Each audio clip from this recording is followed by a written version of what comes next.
possibly imagine. Insectoid, octopoid, looking like the possibility that humans are not the only life form on Earth to have been captured and examined by extraterrestrial visitors.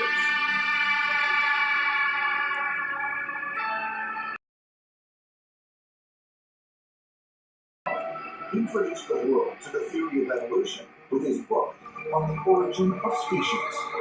In it, he proposed that gradual multi-generational changes occurring due to natural selection had resulted in the modification of all existing species.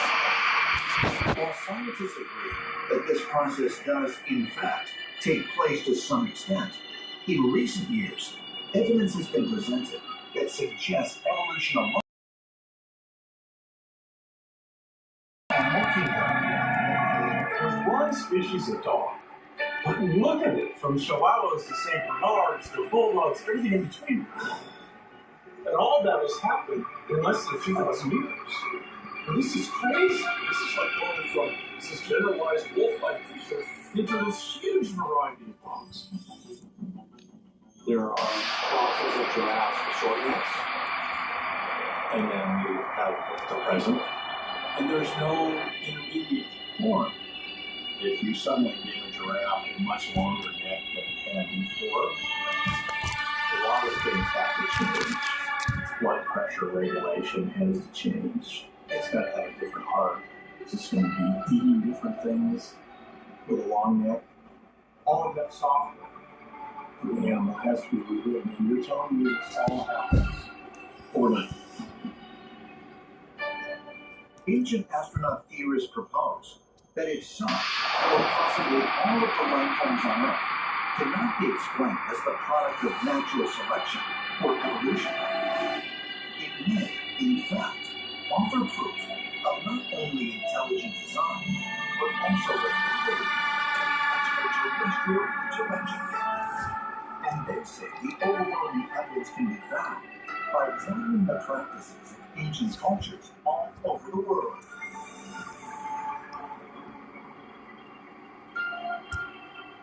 Manchester, England, September 2015.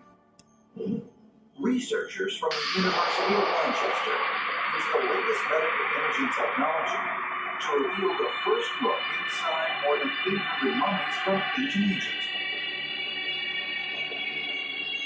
The deceased are not humans, but crocodiles, cats, baboons, birds, and numerous other species, painstakingly preserved for thousands of years.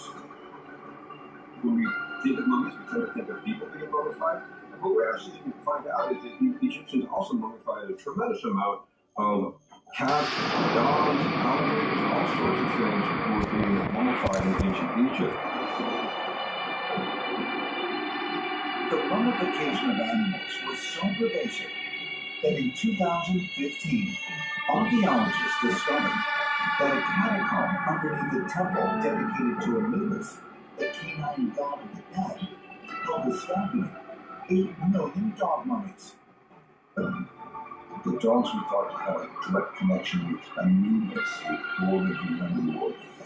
That was the jackal in God. So when a dog died, it could carry a message. It is believed that as many as 70 million animals were mummified at sites like this throughout Egypt, which is roughly the same as the human mummies that have been found. 70 million is just the ones that have been found, right? Some presumably have gotten lost and decomposed. It means that this practice was widespread and also that it continued over a long period of time. This went on for the whole 2,000 to 3,000 years of ancient Egyptian civilization. But why did the ancient Egyptians mummify their animals? In Sahara, you see thousands of birds mummified right next to each other.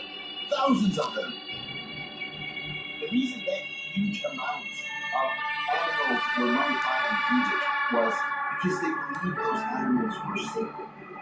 They are equivalent to lighting a candle when you go to a church. You bring a mummified animal that the god would implore. Historians believe that the reason for this is that Egyptian people originally were animist. In other words, they saw the entire universe around them as filled with life, and they attributed deity, divinity, to the animals in their universe. But it wasn't just in ancient Egypt where animals were so highly revered. Similar practices of animal worship can be found among the ancient Sumerians, the Maya and Aztec of Mesoamerica, and the Australian Aborigines, just to name a few. And in each of these separate cultures can be found stories in which animals are involved in encounters with alien visitors, otherwise known as gods. Animals have always played a very important Of angels themselves, who's witnessed by Ezekiel in his famous showering vision, from Hebrew called Hayot, which translates as animals. And indeed, they have the faces of owls, lions, eagles, and the like. So in all these parallel cultures, we have a crossover of spiritual beings and extraterrestrial beings manifesting in these forms that's repeated over and over again. Could it be that these were the same extraterrestrial beings that were visiting each of these cultures at different times?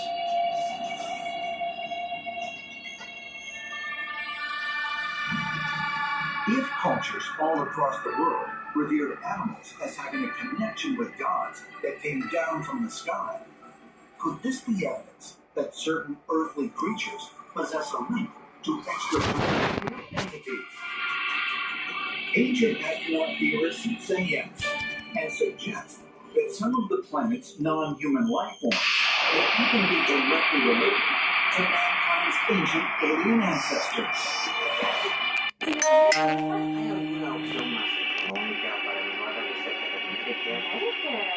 Pero si para 45, obtenga ayuda profesional de Medicare en su vecindario. If advanced candidates, as you search into possibilities, discover a different first treatment. Immunotherapies work with your immune system to attack cancer, but Opdivo plus Yervoy